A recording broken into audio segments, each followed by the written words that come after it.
It was my first real movie as being like the big guy in the movie, and the first. Gene Hackman's fortune wasn't just a testament to his success, it was a ticking time bomb that would tear his family apart.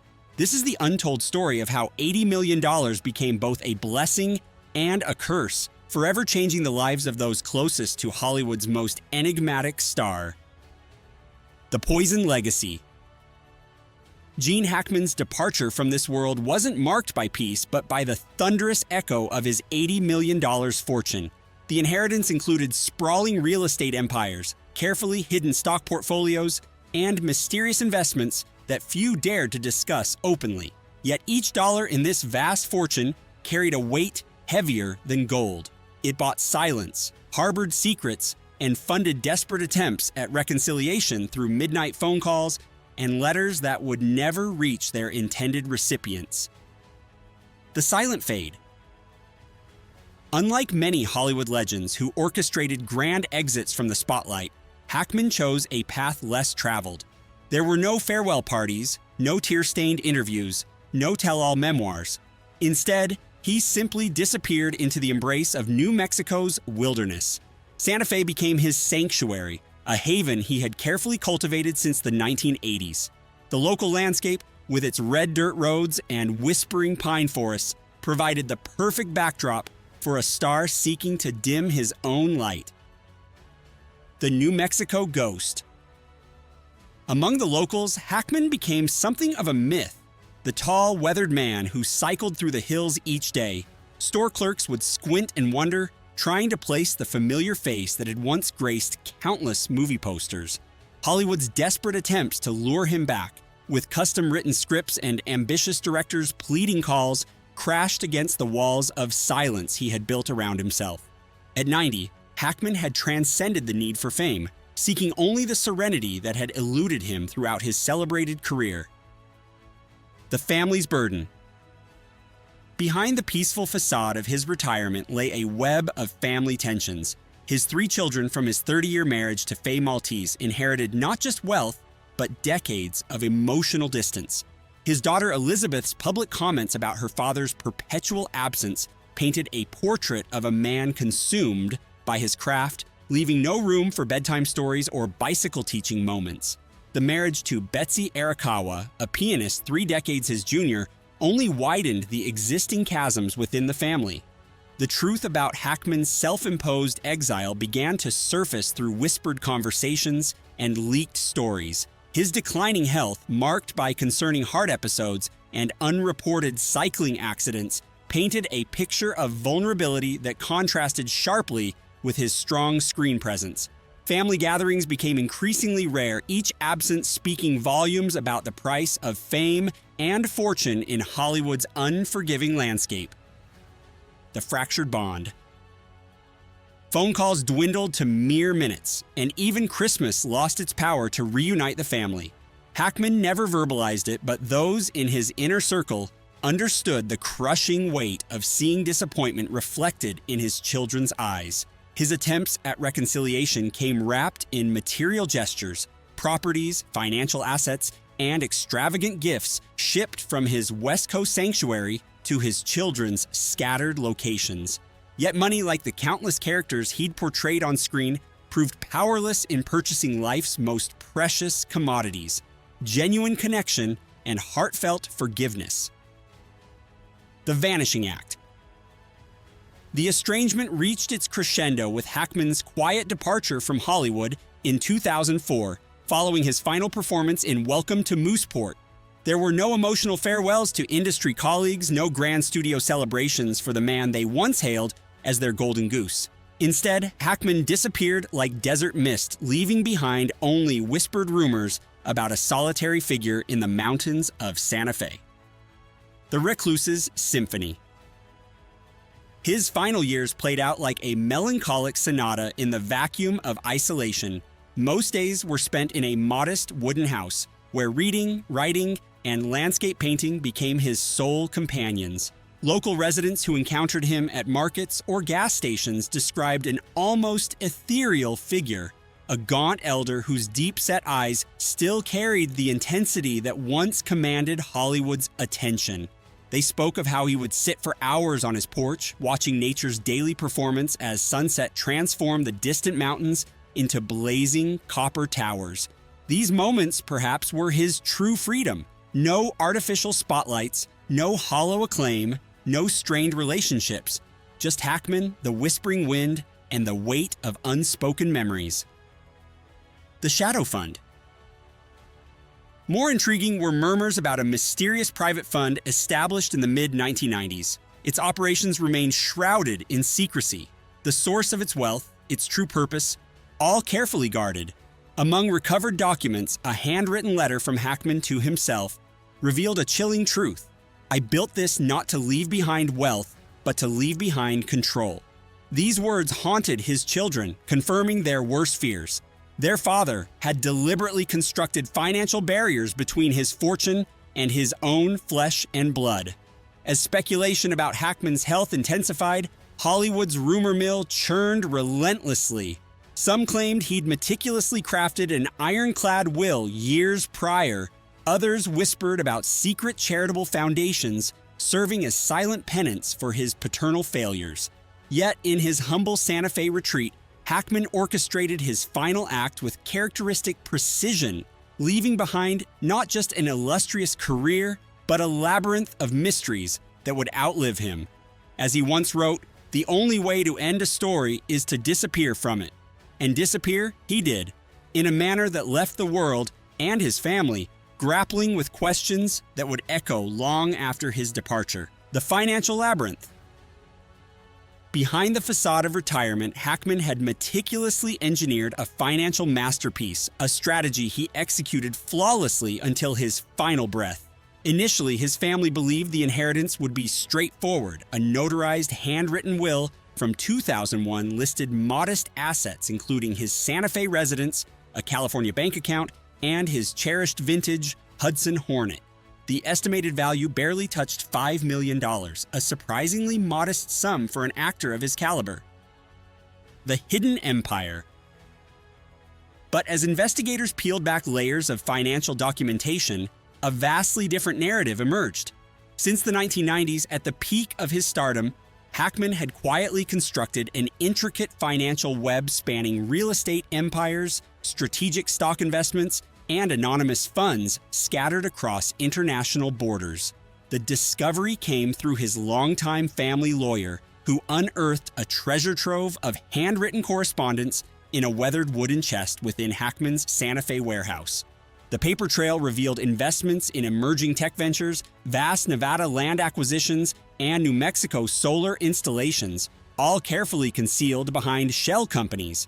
Each transaction, when traced to its source, led back to a single account established in 1993, following his second Oscar victory. The total fortune, a staggering $80 million. Shadows of secrecy. Through sophisticated trust structures in Switzerland, the Cayman Islands, and Singapore, Hackman had masterfully hidden his wealth using various aliases. The burning question wasn't about the money's existence, but its purpose. Why would a father conceal such wealth from his own children? The answer seemed to lie in the complex psychology of a man who'd spent his life building walls, not just emotional, but financial ones. His children, raised in the shadow of their father's emotional distance, began to understand that Hackman's financial secrecy mirrored his personal nature. He had constructed an impenetrable fortress around his wealth, perhaps fearing that transparency would invite endless conflicts and erode what little peace he'd found in isolation. The ultimate puzzle. Despite employing top-tier lawyers, financial experts, and private investigators, the family's attempts to unravel Hackman's financial web proved futile. He had anticipated every move, creating phantom accounts and untraceable transactions that led to dead ends. The official asset declaration revealed only the visible tip of a massive financial iceberg: the Santa Fe property, the classic car, and a few modest bank accounts. In their frantic search for answers, the Hackman family confronted a harsh reality. They had never truly belonged in Gene's carefully constructed world. Like his most memorable characters, Hackman had lived life on his own terms, leaving behind a legacy as complex and mysterious as the man himself. His fortune, like his talent, remained partially hidden, a final performance that would keep audiences guessing long after the curtain fell. The hidden legacy. Money to Gene Hackman wasn't merely wealth, it was power incarnate. Like a modern-day King Midas, he transformed his fortune into an impenetrable fortress, taking its deepest secrets to his grave. What could have been a lasting family legacy instead became the wreckage of a man who sacrificed everything, including his own flesh and blood, at the altar of absolute control. The Santa Fe revelation.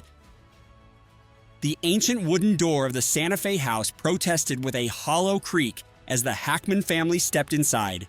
Dim, amber light filtered through dusty windows, illuminating suspended particles that danced in the stale air. The distinctive aroma of aging wood and forgotten papers hung heavy in rooms that hadn't known human warmth for years. The family stood frozen, absorbing the scene before them, a time capsule where memories lay scattered like autumn leaves across weathered floorboards. Their grief wasn't the sharp, immediate kind that follows a loved one's passing. Instead, it was the culmination of a decades-long earthquake, its aftershocks now demolishing the last remnants of family bonds and long-buried truths. Letters to the lost. That evening, gathered around a scarred oak table, they began opening the wooden boxes and yellowed envelopes discovered in the warehouse's darkest corners.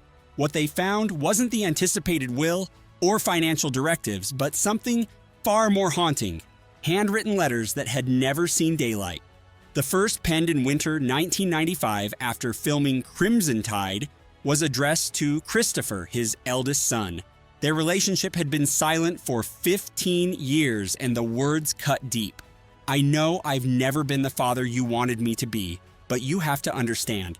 I was never meant to belong to anyone, not even my own family." Elizabeth's letter, written but never sent on her 30th birthday, revealed a different shade of regret. "I always thought I was protecting you by keeping my distance. I wanted you to live without the shadow of my fame, but now I wonder if I was just protecting myself." Each unopened envelope contained fragments of Hackman's soul, exposing the lonely man behind the Hollywood legend. The final betrayal. But the letters were just the beginning. Deeper in those drawers lay the true bombshell: mysterious financial agreements, unexplained transfers, and most devastatingly, a list of secret beneficiaries. Millions had been quietly allocated to seemingly random individuals: a childhood friend in California, a long-retired assistant from the 1980s, even a waiter from Hackman's favorite Santa Fe restaurant. The revelation ignited an inferno of emotions. Christopher's fist crashed against the ancient table, his voice raw with decades of suppressed anger. "He never trusted us. Everything we thought we knew about him was a lie." The truth of Gene Hackman's fortune had finally emerged, not as a bridge to heal old wounds, but as the final wedge driving his family apart. In death, as in life, Gene Hackman had orchestrated every detail, ensuring his legacy would remain as enigmatic as the characters he'd portrayed on screen. His fortune, rather than bringing closure, had become the last act in a lifetime of carefully maintained distance, a final reminder that some mysteries are meant to remain unsolved. The unmasking. In the dimly lit study of the Santa Fe estate, Elizabeth discovered the truth that would shatter her world. Her father, the legendary Gene Hackman, had lived his entire life wearing masks, not just on screen, but in every interaction with those closest to him. As she clutched the weathered letters to her chest, tears streaming down her face, the weight of decades of deception crashed upon her shoulders. Sunday mornings reading newspapers by the window, rare moments of fatherly affection, all these cherished memories now felt tainted, filtered through a lens of doubt and betrayal. Even Betsy Arakawa, Hackman's second wife of 3 decades, sat silently in her corner, a living testament to the walls he had built around himself. His unexplained absences, cryptic phone calls, and sudden disappearances now formed a complete mosaic of calculated distance. The Legacy Fund Mystery. The revelation of Hackman's secret accounts delivered the final blow. The family lawyer's disclosure left them paralyzed. Over $20 million had been secretly transferred to an enigmatic charity mere months before his death. The GH Legacy Fund, a nameless, faceless entity with no public footprint, stood as Hackman's final act of emotional distancing. He had chosen anonymous beneficiaries over his own blood, leaving his family grappling with questions that would never find answers. In the old house, tear-stained letters bore witness to a family's collective grief. They hadn't just lost a father and husband, they'd lost their last chance at understanding, reconciliation, and closure. The eternal question lingered in the air like heavy smoke. Who was Gene Hackman really, a failed patriarch, or a tortured soul who never learned to trust? The Golden Shackles? For Christopher and Elizabeth, growing up as Gene Hackman's children meant existing in an inescapable shadow. Their father's success wasn't a legacy, it was a curse. Every achievement they earned was measured against his Oscars and iconic roles, creating an impossible standard that haunted their adult lives. The revelation of Hackman's vast fortune, over $80 million in assets, only tightened these golden shackles, as lawyers meticulously detailed the hundreds of pages of his will in the quiet Santa Fe room. Each word seemed to carry the weight of his final manipulation. Properties scattered across California and New Mexico, precious art collections, vintage automobiles, and countless hidden investments emerged from the shadows of secrecy. Yet with this wealth came suffocating conditions. The family was forbidden from exploiting the Hackman name. No memoirs, no documentaries, no public stories. Most intriguing was the Untouched Fund, established in the 1990s and shrouded in mystery for over 3 decades. Not even his wife knew its contents, but one crystal-clear stipulation remained. Any family member who dared to access it would face immediate consequences. Even in death, Gene Hackman maintained his iron grip on the strings of control, orchestrating his family's future from beyond the grave.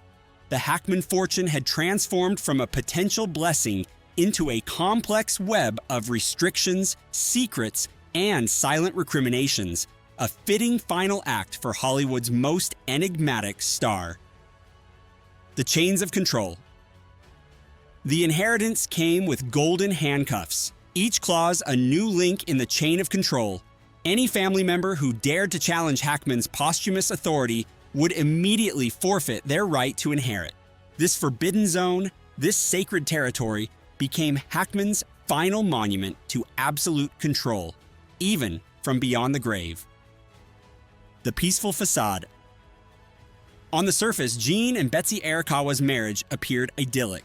Their self-designed wooden sanctuary, nestled on 12 pristine acres in Santa Fe's mountains, stood as a testament to their supposed domestic bliss.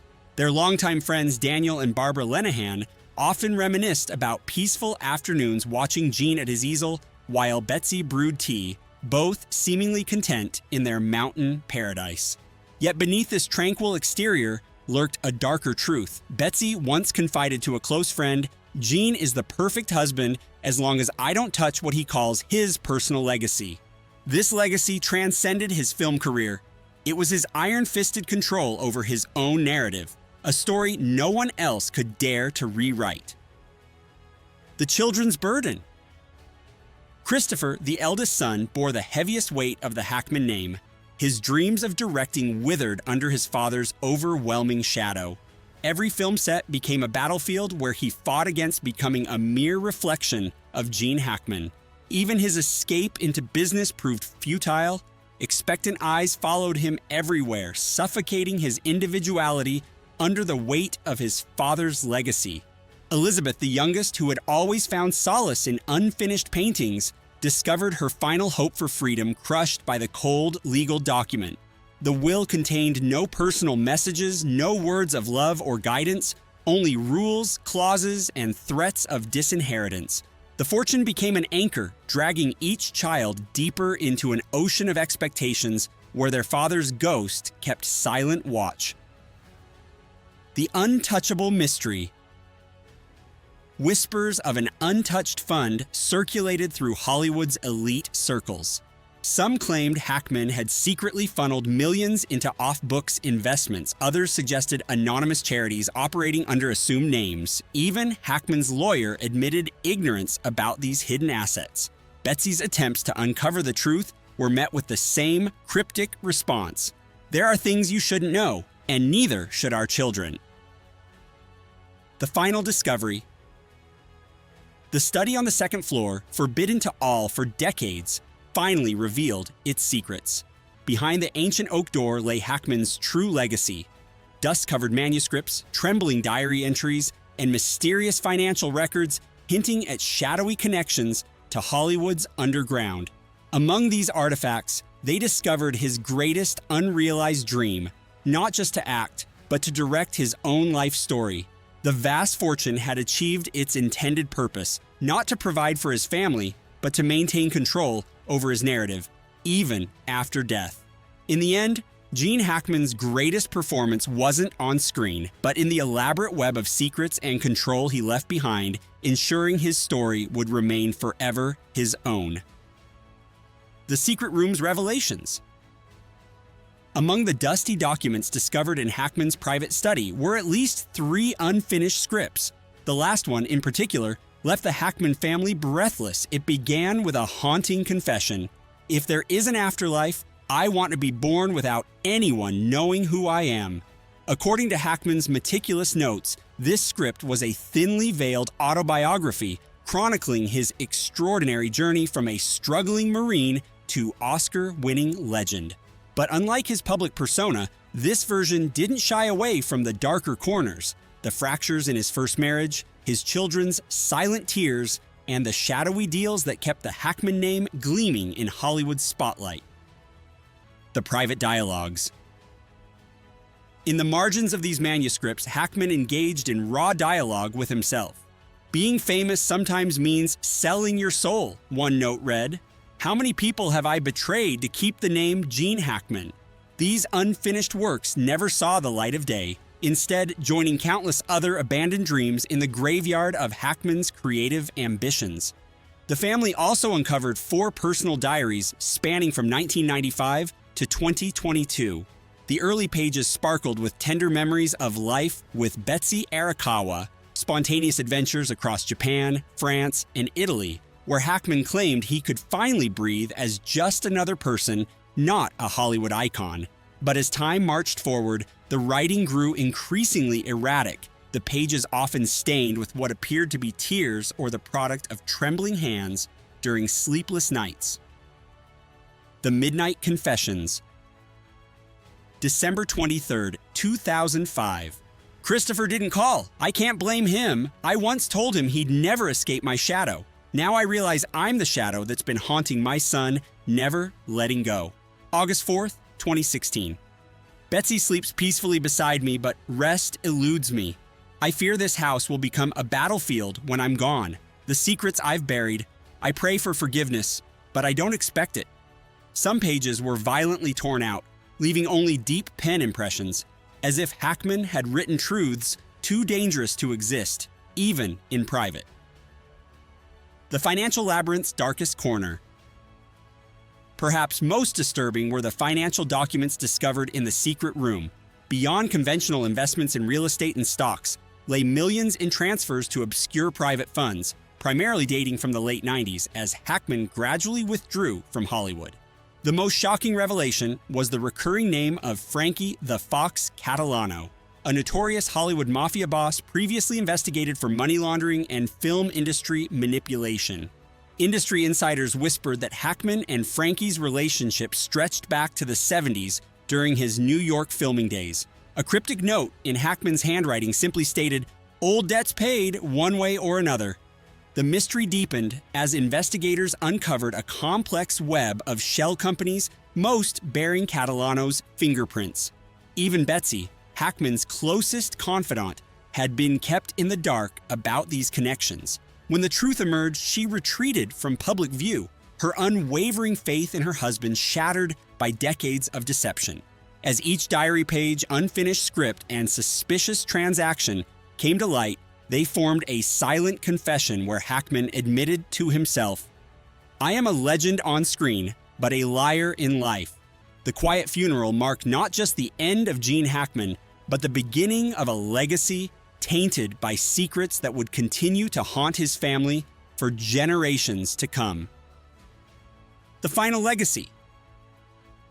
Standing before Gene Hackman and Betsy Arakawa's graves, the true weight of their inheritance pressed heavily upon the family's shoulders.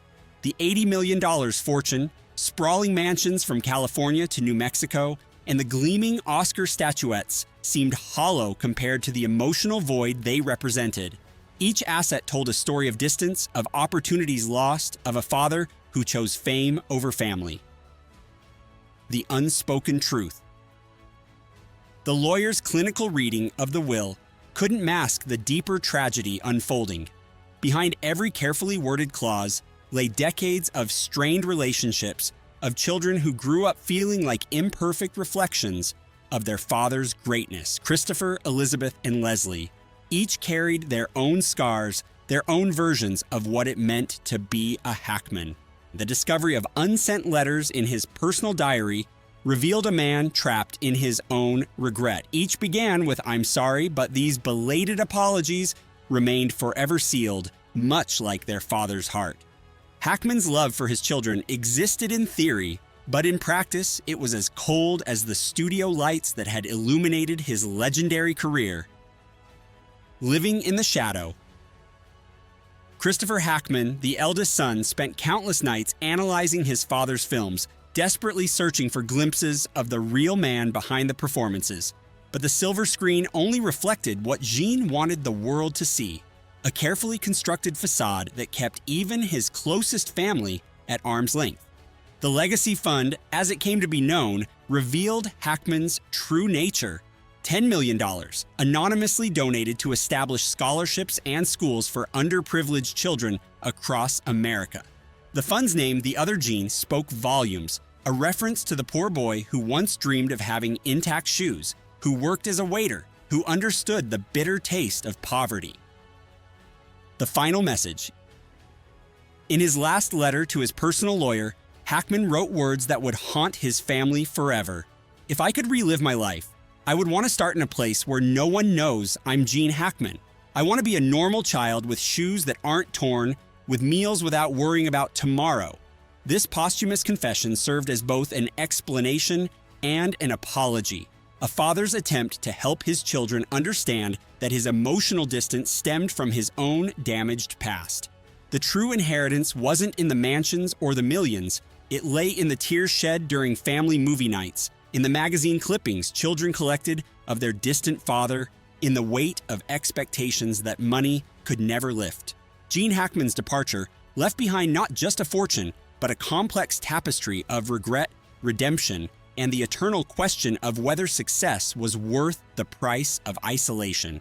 As the family sorted through the remnants of his life, they discovered that Gene Hackman's greatest performance wasn't on screen. It was the daily act of balancing his public persona with his private demons, a role that ultimately cost him the very connections he secretly yearned to maintain. The shattered legacy. The true cost of Gene Hackman's fortune manifested not in dollars and cents, but in the irreparable damage to his family's emotional landscape. His children inherited more than just material wealth. They received a lifetime of unspoken words, missed opportunities, and the heavy burden of understanding that their father had chosen control over connection. In the aftermath of his passing, the family found themselves surrounded by the hollow symbols of success. The gleaming Oscar statuettes, once representing the pinnacle of artistic achievement, now stood as silent witnesses to their collective loss. These golden figures could be cleaned, polished, and displayed, but they couldn't erase the deep wounds etched into their hearts over decades of emotional distance. The discovery of his private journals revealed a man who recognized his failures too late. Success, he wrote in trembling handwriting, is meaningless when you've lost the trust of those who matter most. These words, penned in solitude, echoed through the empty halls of his Santa Fe estate, a testament to the price of fame and fortune. Christopher, Elizabeth, and Leslie found themselves inheriting not just wealth, but a complex web of emotions that money couldn't untangle. Each family gathering became a reminder of what they had lost, or perhaps never truly had. The trust, once broken, proved impossible to rebuild, even with the foundation of an $80 million fortune. Their attempts at reconciliation, much like the carefully crafted performances their father had given throughout his career, felt scripted and hollow. The wealth that should have united them instead became another wall in the emotional fortress Gene had built around himself. Even in death, his presence loomed large, casting shadows over every family decision, every shared memory, every attempt to move forward.